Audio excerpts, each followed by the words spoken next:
हिंदू धर्म के खिलाफ बोलते हैं और आप हिंदू के संस्कार को ठोकर मारते हैं जी। मैंने कहा कि भैया एक बात बताओ, हिंदू धर्म, हिंदू शब्द 1918 में पहली बार आया। ये मुगलों के द्वारा उठाया गया शब्द है और हिंदू शब्द एक गाली शब्द है। इसे सुप्रीम कोर्ट ने माना है, इसे बड़े बड़े विद्वानों ने कहा है। और 1922 में सबसे पहले हिंदू महासभा हुई।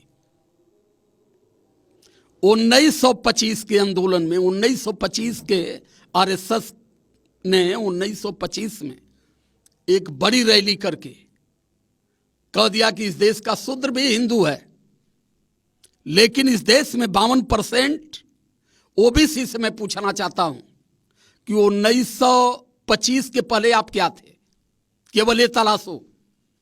बहुत कहते हैं कि सर हम इस वंशज के हैं, हम उस वंशज के हैं। ये वंशज तलाश रहे हैं लेकिन अपना अधिकार नहीं तलाश रहे हैं। पढ़े लिखे ओबीसी के दिमाग में अब तक ये तर्क, ये क्षमता, ये बुद्धिमत्ता अब तक नहीं पैदा हो पाई कि अगर भारत में 52% ओबीसी समाज है तो अधिकार 27% पर क्यों ये निहित किया गया है। यहां दिमाग इनका नहीं है, क्योंकि दिमाग में लगातार इनके गोबर और भूसा ठेला जा रहा है। ये वो मानने के लिए तैयार हैं कि आदमी की गर्दन पर हाथी का गर्दन सट गया। कब सटा? अरे उस समय शक्ति रही होगी, तो उस समय शक्ति थी, सट गया तो ठीक है। अब शक्ति नहीं है, अब नहीं सट सकता, तो अब मानने की क्या बीमारी आपको भाई?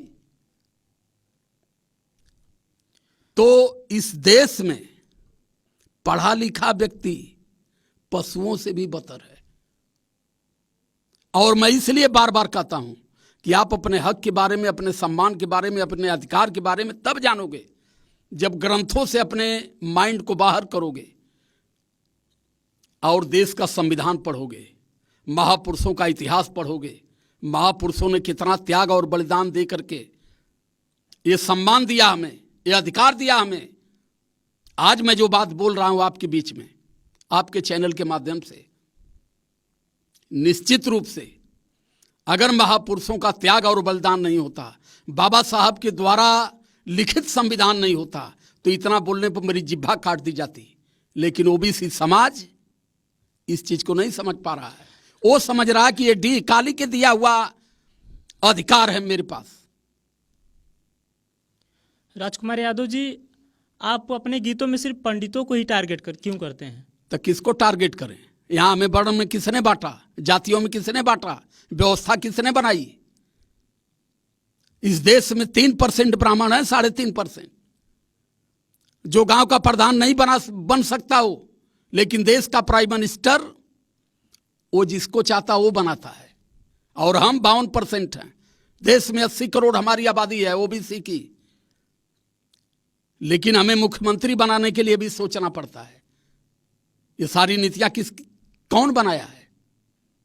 बाबा साहब ने मनुस्मृति का दहन क्यों किया? मनुस्मृति को जला करके बाबा साहब ने इस देश को कौन सा संदेश देना चाहते थे? ये समाज समझ पाया अब तक?